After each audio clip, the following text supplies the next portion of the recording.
이 세례라고 하는 단어는 원어로 보면 이 바피조라는 단어인데, 이 단어는 직역하면은 잠기다 이런 뜻을 가지고 있습니다.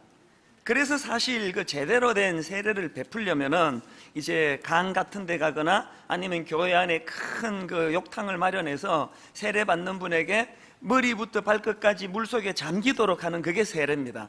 그런데 저희 장로교에서는 이게 그 다 상징적인 그 의미를 가진 행위인데 뭐 그렇게까지 할 필요가 있나. 그래서 이제 물로 머리에다가 그 세례를 베푸는 것은, 이것은 영적으로 말하면은 이제 나는 죽었다는 거예요.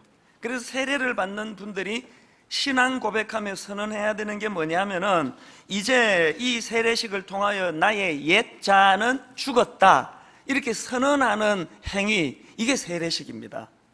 로마서 6장 6절에도 보니까 우리가 알거니와 우리의 옛사람이 예수와 함께 십자가에 못 박힌 것은 죄의 몸이 죽어 다시는 우리가 죄에게 종노릇하지 아니하리 하매니, 또 방금 읽은 본문 11절에서도 이와 같이 너희도 너희 자신을 죄에 대해서는 죽은 자요 그리스도 예수 안에서 하나님께 대하여는 살아있는 자로 여길지어다.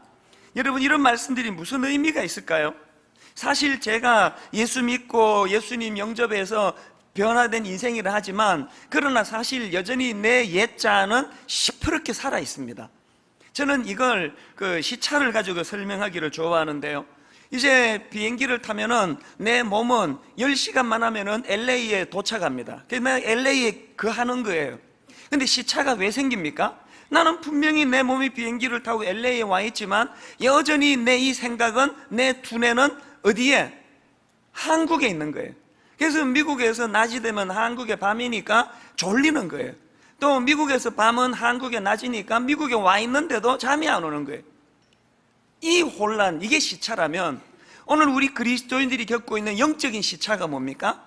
이스라엘 백성들이 홍해를 건너는 건 단번에 건넜지만 노예 생활하던 그 죄악의 노예 근성은 오래 남아서 치유되지 않는 것처럼 우리 모두가 다 예수님의 십자가로 단번에 구원받았지만 내 옛 자아는 잘 없어지지가 않는 거예요. 꿈틀꿈틀 살아 움직이는 거예요. 그렇기 때문에 우리는 이 성화를 향해서 한 걸음 한 걸음 나아가야 되고, 더 중요한 거는 그 여정에서, 여러분, 이거 제가 한 가지 권면해 드리고 싶어요. 여러분, 우리가 생활하면서 자꾸 이 선포를 해야 돼요. 어떤 선포? 나의 옛 자아는 죽었다. 나의 옛 자아는 죽어버렸다. 오늘 11절 그대로 한다면 나는 이제 죄에 대해서는 죽은 자요 하나님에 대해서는 살아있는 자다. 이런 선포가 필요하다는 거예요.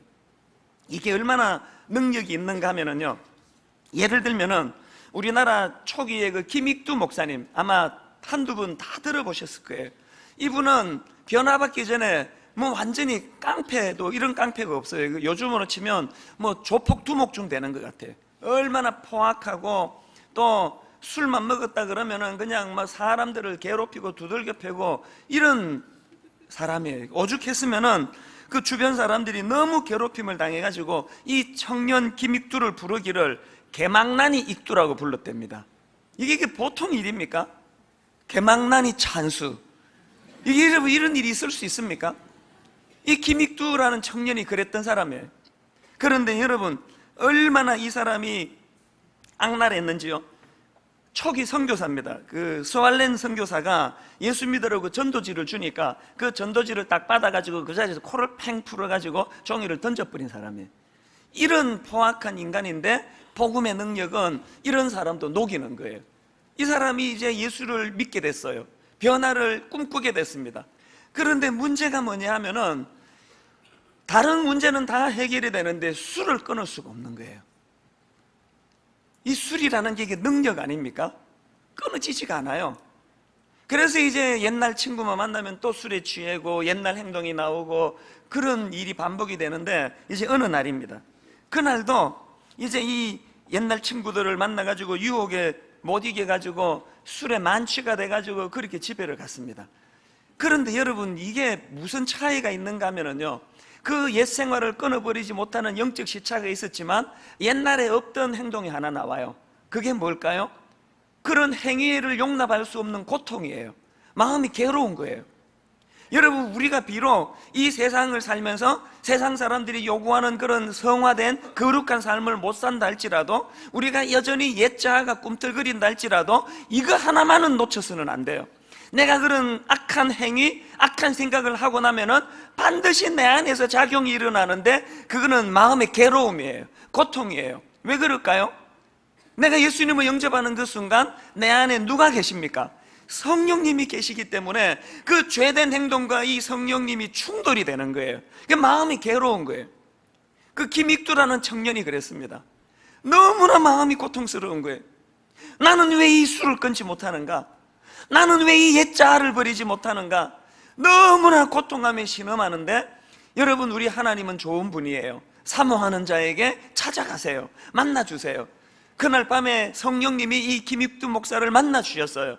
불덩어리처럼 강하게 역사가 일어났습니다. 그 놀라운 성령 체험을 하고 나서 이 김익두라는 청년이 단번에 술을 끊게 됐다는 거예요.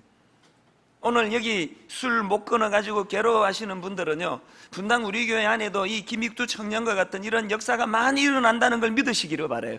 내 의지로 끊을 수 없을 때 성령님을 의지하는 거예요. 성령님께 매달리는 거예요. 하나님께 은혜로, 인격으로 내게 찾아와 주시기 원합니다. 그래가지고 그날 이후로 이 김익두 청년이 완전히 술을 끊게 되고 삶이 바뀌어져 버렸습니다. 그래서 늘 말씀을 묵상하고 성경 보고 기도하고 동네를 다니면서 복음을 전하고 그렇게 옛 생활을 다 청산하고, 이제 스왈렌 선교사님에게 그 전도지 줬더니 코 풀었던 그 선교사한테 겸손히 머리를 숙이고 이제 세례를 받고 그런 삶을 이제 살게 됐습니다.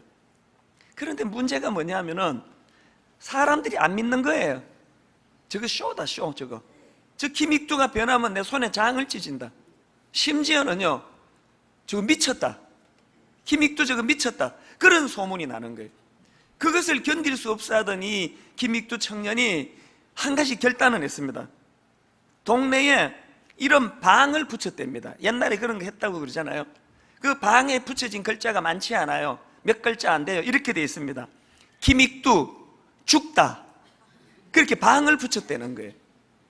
여러분, 이 행위가 바로 마치 고린도전서 15장에서 바울이 나는 날마다 죽노라 이런 자기 선언 아닙니까? 우리는 우리 삶 속에서 이런 신앙 고백이 필요해요. 나의 옛자아는 죽었다.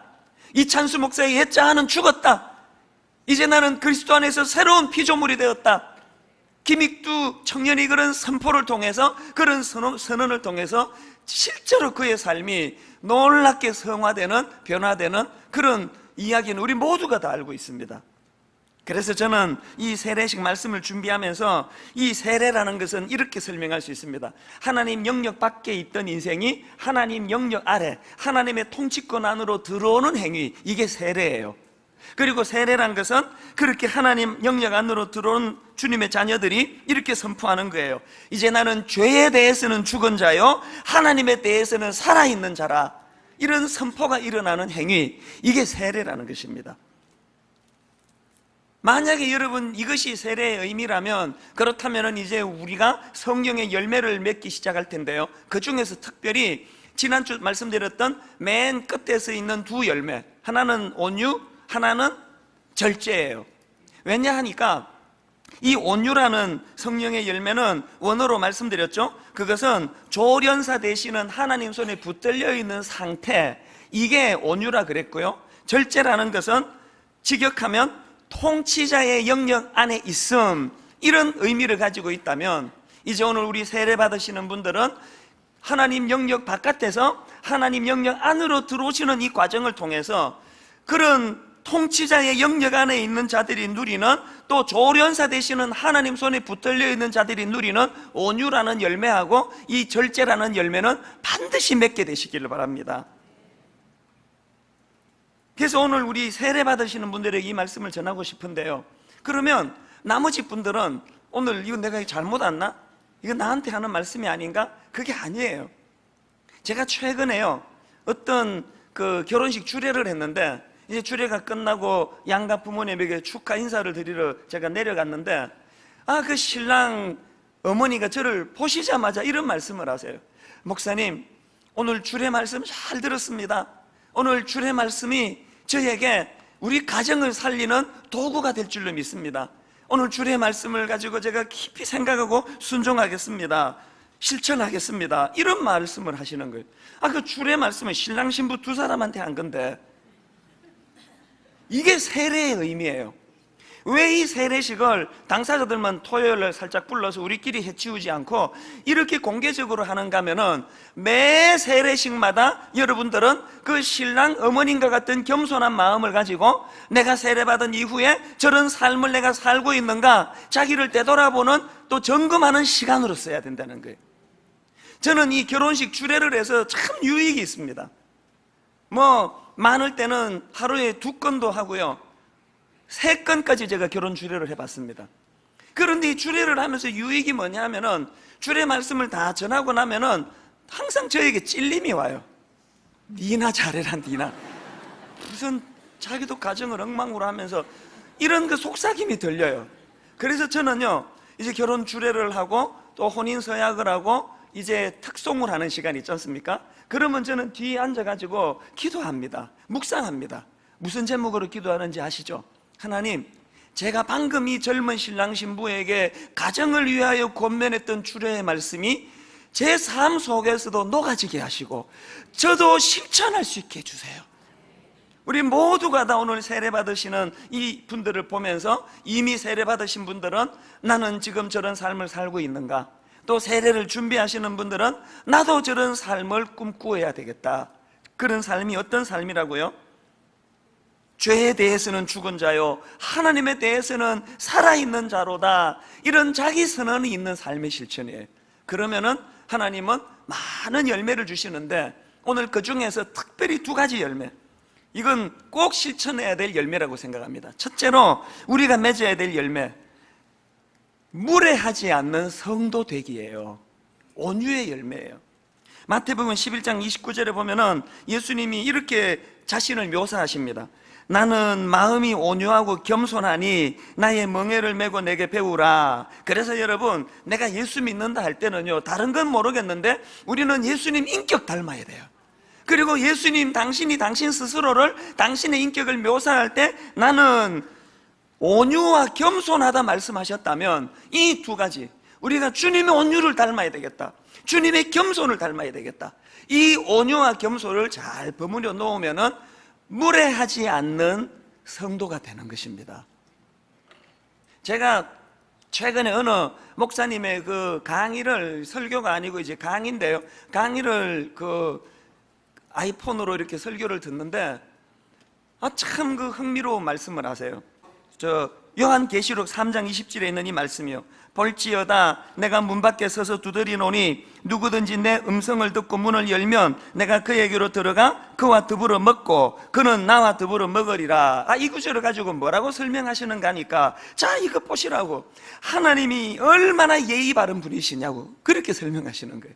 이게 무슨 말인가 하면은, 하나님이 주권자신데, 하나님이 통치자신데, 하나님이면 우리 같은 피조물 마음에 들락날락 하시건 말건 누가 말릴 수 있겠냐는 거예요. 그런데 우리 하나님은 우리 같은 미천한 인간에게 깍듯이 예의를 갖춰가지고 내가 네 마음에 들어가도 되겠니?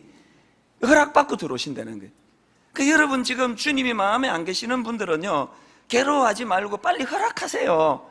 들어오시라고. 허락하시면 여러분의 허락을 받고 일하시는 분이, 그분이 우리 하나님이라는 거예요. 이렇게 인격적이시고 이렇게 온유하신 분, 우리는 아랫사람이 윗사람에게만 예의를 갖춰야 된다 생각하지만 그게 아니라는 거예요. 그러면서 그분 참 재밌는 말씀을 하나 하시는데요, 우리나라 부모님들에 대해서 이렇게 평가하고 정의를 내리시는데, 우리나라 부모님을 어떻게 평하시는가 하니까 이렇게 합니다. 부모는 대개 옳은 말, 좋은 말을 기분 나쁘게 표현하는 은사가 있는 사람들이다. 참 너무 공감이 가잖아요. 우리 자녀들이요, 부모가 던지는 말이 기분 나쁜 게 아니에요. 왜 우리 엄마는 저 좋은 말을 저런 태도로 표현하느냐는 거 아닙니까? 사실 저는요, 그 강의를 들으면서 제가 반성을 많이 했습니다. 그게 딱 저에게 하는 이야기예요. 제가 많이 성화되어 가고 교정되어 가지만 여전히 내 아이들에게만큼은 제 안에 있는 이렇게 욱하는 성격, 제 안에 있는 이 다혈질 이런 것들이 많이 교정되어 가지만 제 아이들에게는 아직도 그게 불쑥불쑥 튀어나올 때가 있어요. 그러고 보니까 제가 우리 아이들에게 너무나 좋은 말을, 너무나 옳은 말을 너무나 거칠고 무례하게 표현하기 때문에 아이들이 그것을 받아들이지를 못한다는 거예요. 이건 뭐 부부관계도 마찬가지고 교회도 마찬가지예요. 가만히 보니까 이 교회란 데는요, 옳은 말, 좋은 말을 기분 나쁘게 표현하는 은사를 가진 사람들이 득실거리는 데가 교회예요. 그래서 교회가 틀린 말에서 상처받는 게 아니고 그 옳은 말을 무례하게 표현하기 때문에 교회가 상처를 받는다는 겁니다. 저는 오늘 세례 받으시는 분들을 위시해서 모든 하나님의 자녀들은 우리 주님의 성품을 닮아 예의 바른 성도가 되시기 바랍니다. 무리하면 안 돼요. 열받으면 당군상 목 팍 잘라버리고 그냥 제사상 이렇게, 제가 어릴 때 많이 그랬는데 길 가다가 돌 이렇게 쌓아놓으면 2단 옆차기로 그거 탁 무너뜨리고, 저는 그것이 신앙행위라 생각했는데 요즘 제가 등산 가다가 돌탑 쌓아놓으면 그거 무너뜨릴까요? 안 무너뜨릴까요? 건들지 않습니다. 여러분, 당군 목 자르면 안 됩니다. 그것은 왜냐하면 무례하지 않는 그리스도인이 되어야 하기 때문이에요. 그들의 영혼을 위해서, 우리는 이것이 진리라고 믿기 때문에 그들이 돌아오기를 그 영혼을 위해서 기도는 해야 되지만 막 그냥 당군 목 자르고 페인트 같은 거 가지고 막 그냥 불상에다가 빨간색 칠하고 막 십자가 끊고, 이건 절대로 하나님이 원하는 거 아니에요. 무례하지 않는 그리스도인, 이것이 은혜 받은 자의 태도라는 것입니다. 그런가 하면 두 번째로 치우치지 않는 균형을 가진 성도 되기, 이것은 절제와 관계되는 말씀이에요. 여러분, 지난주에 제가 이 절제에 대해서 말씀드렸는데요, 이 절제는요 9가지 열매 중에 9분의 1에 해당될 정도의 열매가 아니에요. 이 절제는요 모든 9가지 열매를 아우르는 굉장히 중요한 의미의 열매입니다. 자, 한번 보세요. 성령의 9가지 열매 중에서 제일 첫 번째 열매가 뭐예요? 사랑입니다. 맨 마지막의 열매는 절제입니다. 그리고 분명히 이것이 9가지 복수형으로 나오는 열매일 텐데, 갈라디아 5장 22절에 나오는 오직 성령의 열매 할 때 이 열매는 복수가 아니라 단수로 기록이 되어 있습니다. 원어로. 그러니까 이것들을 종합해 보면은 이 성령의 열매라고 하는 것은 사랑이라고 하는 아가페 사랑이라는 포괄적인 사랑 안에 나머지 8가지 양상이 나타나는 것이 성령의 열매고요. 그리고 더 중요한 것, 이 성령의 열매라는 것은 절제라고 하는 이 항목으로 통제받아야만 제대로 된 열매라는 것입니다. 이게 무슨 말씀인가 하면요, 여러분, 이 사랑이라는 것이 얼마나 귀한 거예요. 그런데 이 사랑이 성령의 열매인 절제에 의해서 통제받지 아니하면 이 사랑은 흉기가 될 수 있는 거예요. 예를 들어 볼까요? 제가 아는 어떤 후배 목사님은요, 잘생겼어요 라고 말할 수는 없는데 그냥 좀 인상이 좋아요. 그리고 또 실력이 있어요. 성격이 참 좋습니다. 이게 벌써 이게 한 20년도 더 전인가요? 오래전의 일인데요, 사람이 그렇게 매너가 좋고 또 실력도 있고 인상도 좋고 그러다가 보니까 사람들에게 이제 뭐 인기가 있을 거 아닙니까? 그 부서의 어떤 미혼 자매가 이 목사님에게 호감을 가졌어요. 그건 나쁜 일입니까? 이 목사님에게 이제 미혼이니까 배우자로 이렇게 생각을 하는, 사랑하는 감정이 생겼어요. 나쁜 거 아니잖아요. 그런데 여러분, 거기에 성령의 열매인 절제로 통제가 되지 않으니까 무슨 일이 생기는가 하니까 점점 집착하는 거예요. 뭐 한쪽 말만 들어서 어느 만큼 이게 뭐 정확한지는 몰라도 제가 들은 얘기들은 그래요. 이제 점점 집착을 하니까요, 전화가 오는데 안 받으면은 받을 때까지 전화가 오는 거예요. 그리고 집에 가서 이제 옛날에는 그 앤서링 머신이 있었잖아요. 앤서링 머신을 켜보면은요, 처음부터 끝까지 이 자매 목소리밖에 없어요. 계속 감시하듯이 어디를 그렇게 늦게 돌아다니십니까? 그러면서 막 거기다가 해놓고 어느 여자를 만나고 왔습니까? 막 이런 걸 거기다 해놓고 한 번은요 보니까 유리가 깨져 있더래요. 그 반지하에 살았나 봐요. 이상하다 그러고 들어가 보니까 그 여선생이 유리를 깨고 그 집 안으로 들어가 가지고 침대에 누워 있는 거예요. 어떤 남자 속으로 대박 이러는 분 계시는데 입장을 바꾸놓고 한번 생각해 보세요. 그게 얼마나 그게 깜짝 놀랄 일이에요. 그리고요, 또 어떤 때는 열쇠 그 수리공을 불러가지고 이거 우리 집이다 그러면서 따고 들어오기도 하고, 밤에 막 그냥 늦은 시간에 막 소리를 지르면서, 이 여자분이요, 제가 알기로 그런 분이 아니에요. 굉장히 온순하고 또 엘리트예요. 굉장히 실력 있는 사람이에요. 그런데 여러분 보세요. 그 좋은 성품을 가진 이 자매가 사랑이라고 하는 그 아름다운 열매를 맺었는데 왜 이런 결과가 일어날까요? 이 목사님이요, 견디다 못해가지고 미국으로 유학을 가버렸습니다. 지금도 결혼을 못했어요. 목사가 결혼을 못하니까 목회가 제대로 지금 이루어지겠냐고요. 여러분이 순수한 자매가 그 순수한 사랑으로 시작했는데 왜 그 한 남자 목사님을 이렇게 힘들게 만들게 됐냐고요. 왜 그렇다고요? 너무나 아름다운 사랑이지만 거기에 성령의 절제로서 통제되지 않는 사랑은 위험하다는 거예요. 그렇기 때문에 여러분 이 사실을 꼭 기억하셔야 됩니다. 우리는요, 이 나쁜 일에 대해서는 이게 본능적으로 절제가 되는 사람이에요. 저만 해도 그래요. 뭐 술, 담배, 이거는 뭐 본능적으로 이거는 절제가 될 수밖에 없습니다. 비행기 같은 거 탈 때도 포도주 나오잖아요. 어떨 때는 호기심으로 한 잔 마셔볼까? 근데 도저히 안 넘어가요. 한 번은 로마에 집회를 갔는데 이제 어디를 구경을 시켜주신 그 안내하시는 분이요, 이제 그 좋은 는 아닌데 그냥 일반 그 로마 식당에 들어가가지고 이제 점심 같아요. 다 먹고는 목사님 포도주 한 잔 하시라는 거예요. 로마에 오셔서 이 포도주는 드셔야 된다는 거예요. 그래서 제가 또 그 하는 말이 다 보는 사람도 없잖아요. 그래서 제가 포도주를 마시려고요 들었어요. 정말 이렇게 들었는데 입이 안 벌어지는 거예요. 입이 절제가 얼마나 잘 되는지. 결국은 못 마셨어요. 집에 와서 후회하긴 했는데 그게 저예요. 또 뭐 여자 문제에 대해서도요, 이렇게 주변에 막 예쁜 여자가 나타나면 막 독백이 나와요. 재앙이로다, 재앙이로다. 예쁜 여자가 나타나면 그 총각에게는 그게 축복이지만 결혼한 저 같은 사람은 한 발짝 더 가면 이게 재앙이라는 거 너무 안 되는 거예요. 그래서 예쁜 여자는 내 주변에 오지 말라고 막 여러 번 얘기했잖아요. 근데 부작용이 많아요. 와도 되는데 저 사람은.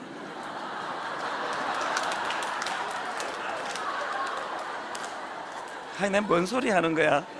네. 그러니까 하여튼 이런 데 대해서는 본능적으로 이게 절제가 돼요. 움츠려들고 조금만 해도 긴장이 되고 이것도 내가 죄 지으면 어떡하나, 이 하지 말아야 되는 것에 대한 절제는 잘 돼 있는데 저 같은 사람에게 부작용이 뭔지 아세요? 여러분, 절제는요 나쁜 일에도 필요하지만 좋은 일에도 절제가 필요하다는 거예요. 이게 안 되는 거예요.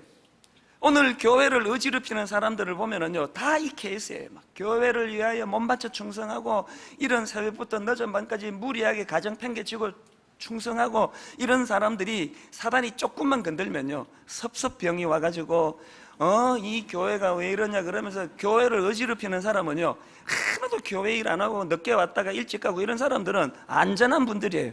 교회를 절대 어지럽히지 않아요. 한 게 있어야 어지럽히지. 뭘 말할까요? 선한 일, 좋은 일에도 절제하라는 거예요.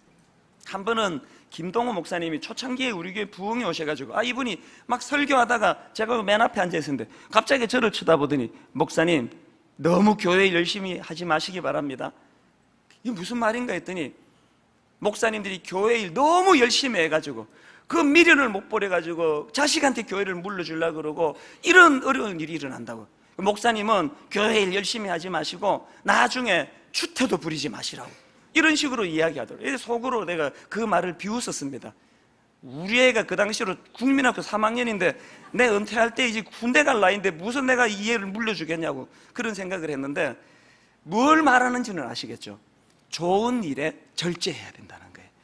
오늘 저는 여러분들이 이 의미로서 이 절제가 나머지 8가지 열매를 온전하게 만드는 열매라는 것을 기억하시기를 바랍니다. 그런가 하면 또 한 가지 이 절제의 기능과 관련해서 의미가 있는데요, 이 절제라는 의미는 보통 이제 참고 또 하지 말고 또 버티고 이런 부정적인 데다가 이게 사용이 되는데요, 그런데 성령의 열매로서 이 절제라는 것은 무엇을 하지 말고라는 이 소극적인 의미로 출발을 해가지고 어디로까지? 무엇을 하라는 적극적인 의미로까지 이것이 연결이 돼야 된다는 거예요. 무슨 말인가 하면요, 여러분 십계명을 보면은 그 하지 말라는 그 법이 있지 않습니까? 예를 들면은 육계명, 살인하지 말라. 혹시 여러분 중에서 이 육계명을 보면서 자기가 너무 마음에 흡족한 분 계세요? 나는 이 계명을 지켜놓으라고, 난 살인 안 해놓으라고. 그 살인하기가 쉽냐고요. 그럼 이 어려운 덕목을 주님이 여기다 왜 넣어놓으셨겠냐는 거예요. 잘 들으세요. 여러분, 십계명에서 제6계명에 살인하지 말라는 거는 단순히 우리가 남 안 죽인 걸 가지고 자부심을 느끼라는 이 낮은 차원이 아니에요. 이 살인하지 말라는 거룩한 정신이 뭐예요? 한 생명에 대해서 소중히 여기는 마음, 내가 사람 안 죽이는 것으로서 만족하는 것이 아니라 오늘도 내가 생명을 귀히 여기고 한 영혼을 귀히 여기고 사람의 생명을 소중히 여기는 적극적인 단계로까지 나아가기를 주님이 원하신다는 거예요. 그런 맥락에서 이 절제라는 것이 어디에 쓰여질까요?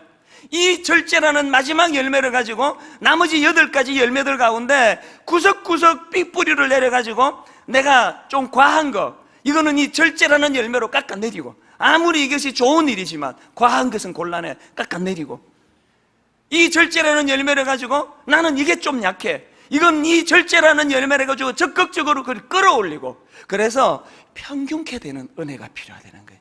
어떤 사람 보면은 이거 하나는 탁월한데요, 이것 때문에 망해요. 다 탁월해도 이거 하나 무너지면 망하는 거예요. 나는 뭐 돈에 대해서는 나는 뭐 부처님이다, 난 돈에 욕심 없다. 근데 여자에 약하다, 무너지는 거예요. 난 여자에 대해서는 나는 너무 강하다, 돈에 약하다, 그 무너지는 거예요. 이 절제라는 기능은 나머지 8가지 열매를 평균케 해주는 거예요. 위에 거 깎아내리고 밑에 거 들어 올려가지고 우리 삶의 전반적으로 균형을 이루는 삶을 영위하는 것, 이게 절제인 줄 믿으시기 바랍니다. 이 절제가 얼마나 유익한가를 저는 최근에 경험해서 아는데요, 지난 5월 13일 날 분당 중앙공원에서 우리 교회 10주년 그 음악회를 했잖아요. 전문가들이요 혀를 내둘렀습니다. 세상에 어떻게 이렇게 작품성이 높은 연주가 가능했냐고. 그날 뭐 만 몇천 명이 와가지고요 질서정연하게 공연을 치렀는데, 이게 어떻게 가능했는지 아십니까? 절제를 하는 지도자 한 사람 때문에. 지도자 한 사람. 그날 우리 교회 집사님 아닙니까? 그 개똥벌레 신영원 씨, 이분이 이제 총감독을 했어요. 이분이요 막 발로 뛰어다니면서 모시기 어려운 연예인들 너 재능 기부 좀 해라, 좋은 일 한다, 이거 인도에 학교 세우는 일이다, 막 그러면서 정말 막 깜짝 놀랄 연예인들을 많이 섭외를 했어요. 그런데요, 그 귀한 연예인들을 딱 출연자들을 모아놓고 딱 한마디 단호하게 말씀하셨대요. 앵콜 없다, 딱 한마디 하셨대요. 그랬는데 웬걸 그 울랄라 세션이라고요, 참 고마운 팀이에요. 그 전날에 그 멤버가 결혼식을 했대요. 그런데 그 울랄라 세션이 한 멤버가 우리 교회의 그 청년 아닙니까? 그 덕에 이제 온 거예요, 재능 기부하러. 그렇게 고맙게 공연을 했는데 애들이 그냥 뭐 열광하더라고요. 들리는 말로는요, 좋은 자리에 앉으려고 그 전날서부터 밤을 샜대요, 애들이, 그 팬들이. 그러니까 울랄라 세션이 노래가 다 끝나니까요 막 앵콜 앵콜 앵콜 막 합창이 나오는데, 제가 그때 맨 앞에 있었거든요. 갑자기 신영원 집사님이 확 뛰어가더라고요. 그러더니 A4 용지로 뭘 이렇게 보여줘요. 그래서 내가 저게 뭔가 봤어요. 끝나고 알아봤더니요 넉자가 쓰였답니다. 앵콜 금지 이렇게 써있을 때 그걸 보여줬대요. 그리고 끝나고는 참 걔들한테 너무 미안했다, 저렇게 헌신하러 왔는데 그러면서 못하겠대. 여러분 보세요, 그 인기 있는 가수가 사람들의 호응에 입어가지고 앵콜하는 게 뭐가 잘못된 일이에요. 그런데 이분 말씀이 그렇게 처음부터 앵콜에서 늘어지기 시작하면은 뒤에 가가지고 다 쳐져가지고 이게 안 된다는 거예요. 철저하게 앵콜을 맡고 본인도 또 본이 돼가지고 본인 스스로가 한 곡을 줄이고 할 걸, 그렇게 하면서 했더니 개개인은 좀 그것이 힘들고 불편했을지 몰라도 다 합쳐지니까 너무나 완성도 높은 작품이 나오더라는 거예요. 제가 깨달았습니다. 오늘 한 교회의 담임 목사가 뭘 해야 되는지, 오늘 한 가정의 가장이 뭘 해야 되는지, 오늘 한 인생을 영위하는 우리 모두가 다 우리들에게 뭘 어떻게 해야 되는지. 절제예요. 아무리 좋은 일이라도, 아무리 이것이 유익한 일이라도 하나님 앞에서 계속 절제하는 훈련을 통해서 조화로운 인생이 될 줄로 믿습니다. 오늘 말씀을 저는 마무리합니다. 혹시 여러분 절제가 안 되는 분 계세요? 성령님 의지하시기 바랍니다. 왜? 절제는 성령의 열매이기 때문이에요. 좋은 일이건 그렇지 않은 일이건 성령님 의지해서 이 아름다운 절제의 열매를 맺어가시는 복된 저와 여러분 되시기를 주님 이름으로 축원합니다. 하나님, 이 온유와 절제가 균형을 이루어서 무례하지 않은 그리스도인, 조화를 잘 이루는 그리스도인, 좋은 일에도 절제할 줄 아는 그리스도인, 하나님 이런 신앙인 되게 하여 주시옵소서. 다음 주일날 우리 성찬 예식이 있을 때 교육관 복도에 서서 예배드리고 부산에 그렇게 하면 안 됩니다. 성찬식을 통하여 주님의 십자가가 내 가슴에 각인될 수 있도록 한 주일 동안 잘 준비하고 지각하지 아니하고 정성껏 주님의 십자가가 내 가슴에 각인될 때에 하나님 내 안에 온유와 절제가 회복될 줄로 믿습니다. 이번 한 주간 동안 거친 세상 가운데 승리하시는 여러분 되시기를 주님 이름으로 축원합니다.